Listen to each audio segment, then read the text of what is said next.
Integumentary system.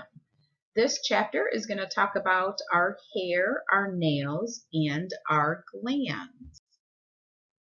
First of all, we always think of our skin when we think of our integumentary system, or you will now. But we also want to, again, keep in mind that it's our nails and also other glands that are below our skin. But our skin is the largest and heaviest organ of our body. It is fantastic because it can repair itself. It gives us that barrier from the external environments, but also internal environments that's happening within our body. Information about our nutrition and age, etc. All of those things our skin is going to show. And there is many different layers of our skin that we have to look into. First, before we look into all the different layers, we want to think of what is the function of our skin or the physiology. Those are listed on the bottom of page 556. Ones that you are probably familiar with, but then other ones that might be more than what you have thought of in the past. The picture on the top of 557 is what I have on the slide here, and everything about that picture you need to be able to identify as well as know the definition of. On the right-hand side of that picture is the epidermis, the dermis, and the subcutaneous. Those are the three regions that we are going to discuss. And there's also a junction in between that we'll also talk about. The top part or the top layer is our epidermis, so the thin outer region. And this is where we have epithelial tissue. If you want to go back to chapter 18 and 19 to look at what those are. But the epidermis layer has no blood flow to it, so it's avascular, it doesn't have blood vessels, but it is where the openings of our hair and our skin gland products are going to come out on our skin. Within the epidermis layer, as I mentioned, we have our epidermal cells within our epithelial tissue. That's a whole lot of words going on there. But what I want to look at is what are those different layers of cells that we have to think about. So on the slide, I have them pictured right below there. These are the different layers that are within the epidermis. It's definitely easier for you to see those in the picture in your book. The stratum basale, stratum symposium, stratum granuloseum, stratum lucidium, which is only on our palms and the soles of our feet, and then stratum corneum. So the different layers of the epidermis we need to be familiar with.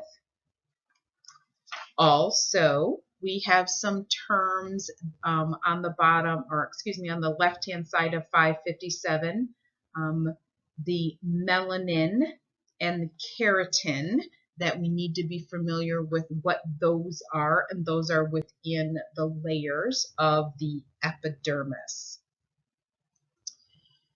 The junction that I mentioned is where the epidermis and the dermis come together. So it's the dermal junction. So this is where the nutrient exchange happens. So the bottom layer, the dermis layer, is feeding that top layer. So keep that in mind when you're putting something on top, your top layer of skin, your epidermis.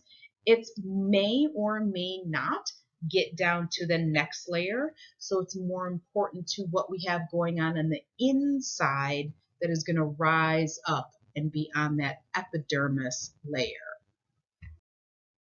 On the right-hand side of this slide, I have the last layer, which is our subcutaneous layer. So this one is deep to the dermis. You can think of it as the hypodermis, another term that you might want to use.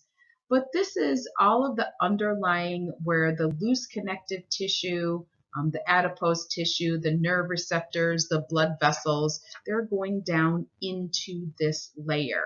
So just that deep one that we might not think about, but again, very important. We know that there is different skin colors that we have seen. You can on TV, whether in person, but you need to know what the correct terminology is when you're describing any color. And that has to do with genetics, emotions, diseases, diet, the physiology or the function or what that person has been doing. So here's all of the terms that you need to be familiar with. This is on page 558, going through all of those different terms. On the right-hand column of 558, we also want to keep in mind how we have changes within whatever color our skin is. The hyperemia, cyanosis, pallor, vasoconstriction, all of those things are going to change what our skin color looks like, regardless of what the term is. So the skin color terminology, please be aware of, and also what happens when our skin changes in color. Hair is the next part of our integumentary system. I didn't put the slide back in, but on page 557, if you look back at the picture of the epidermis, the dermis, and the subcutaneous layer, what I want you to look at is the hair itself. So hair is a pouch-like follicle thing that comes out our epidermis. It is a particular type of cell. It's a keratinized filament. We had the term keratin back on the bottom of 557 if you need to review that. But hair, we know, looks all different as the shaft as it comes out. But there is a muscle that is attached to that hair follicle.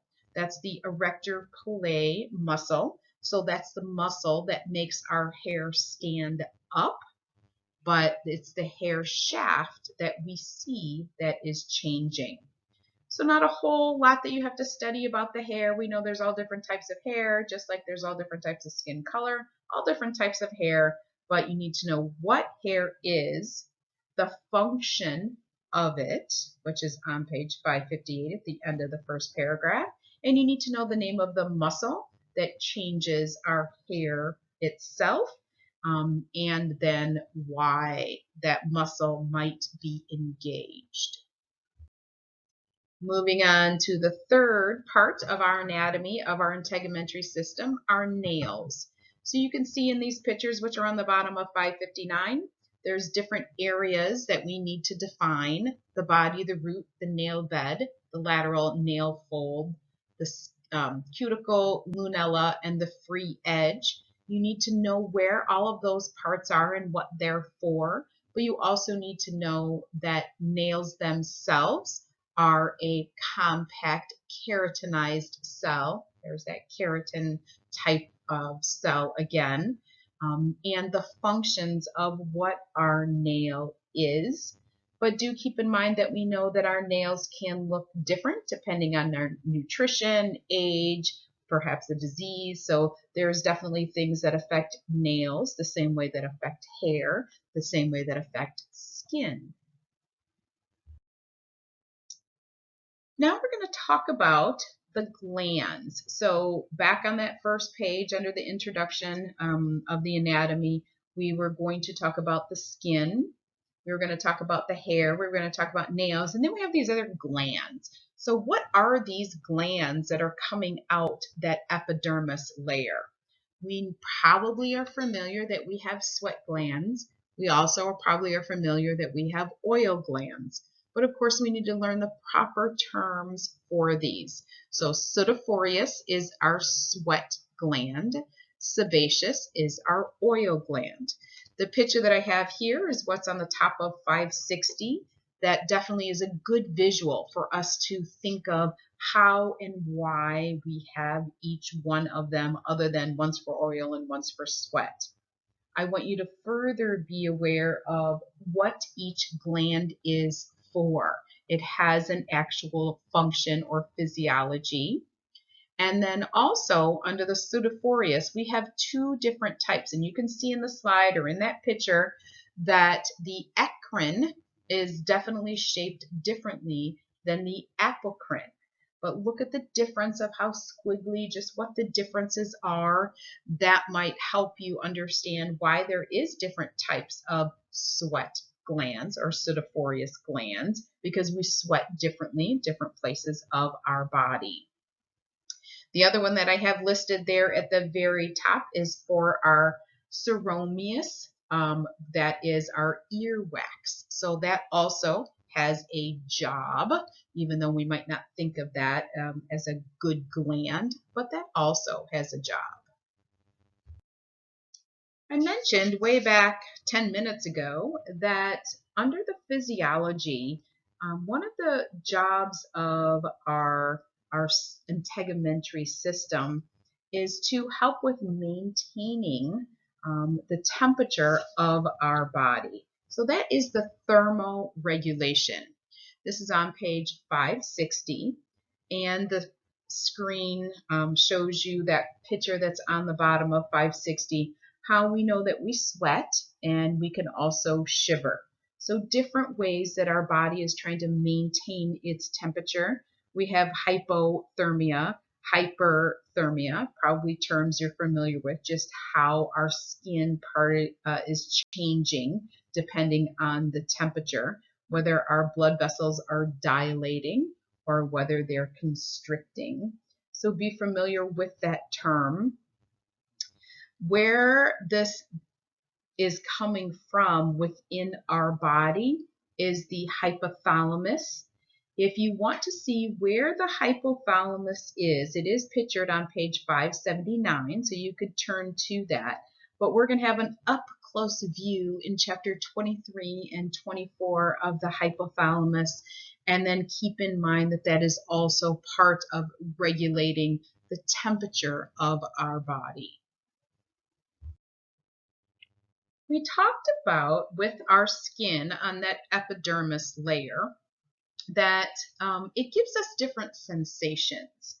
But where the skin, that epidermis layer, is receiving that information and where it's going into our body and then coming back out has to do with the sensory neurons that are near the surface or in that epidermis and dermis layer. These are our skin receptors. That information has to go up into our brain. So the picture on page 560 shows right in your brain where those skin receptor information is coming into. And you don't have to memorize all of those things that are showing on there. But I do want you to be aware of the different type of skin receptors or their classifications. And there is two subcategories. We have the free nerve ending and we have encapsulated nerve endings. So when you just think about what those are, a free nerve ending means it has no covering. It's just the simplest way that a skin receptor is going to be. The encapsulated means that it has something covering it, or it has a capsule at the end of it. So we're going to look at all of the different types of skin receptors. This is an introduction to the in-depthness of what we are going to do in the next chapter, chapter 23. The first one we have is the Merkle, or the tactile disc. This is a free nerve ending. So this is detecting light pressure or light touch. Please know everything on this slide about the Merkle disc.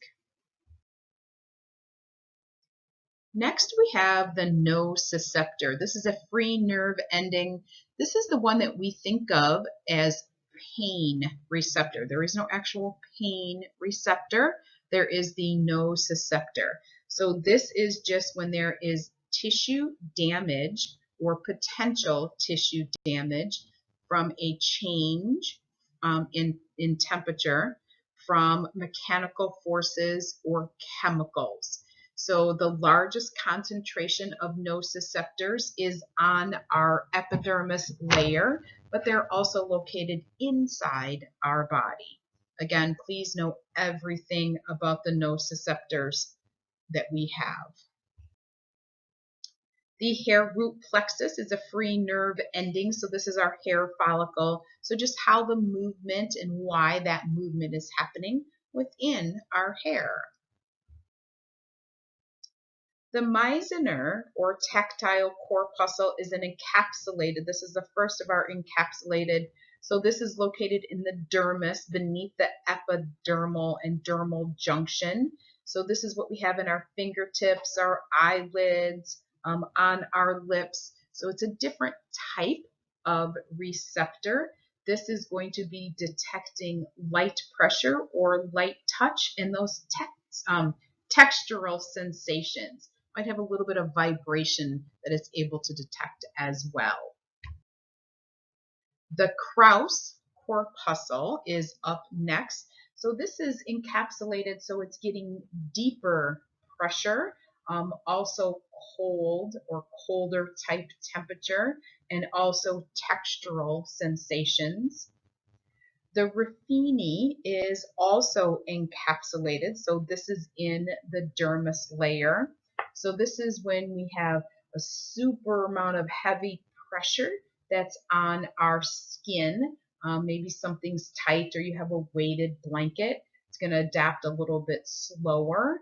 If you are using a highlighter right now, this is the Ruffini corpuscles that are helping you to control that finger position and movement within there. And then our last one is the Pacini Corpuscle, also encapsulated. So this is deep down into the dermis. This is the one that is also responding to deep pressure. But this is the one that we get to when something is stretched.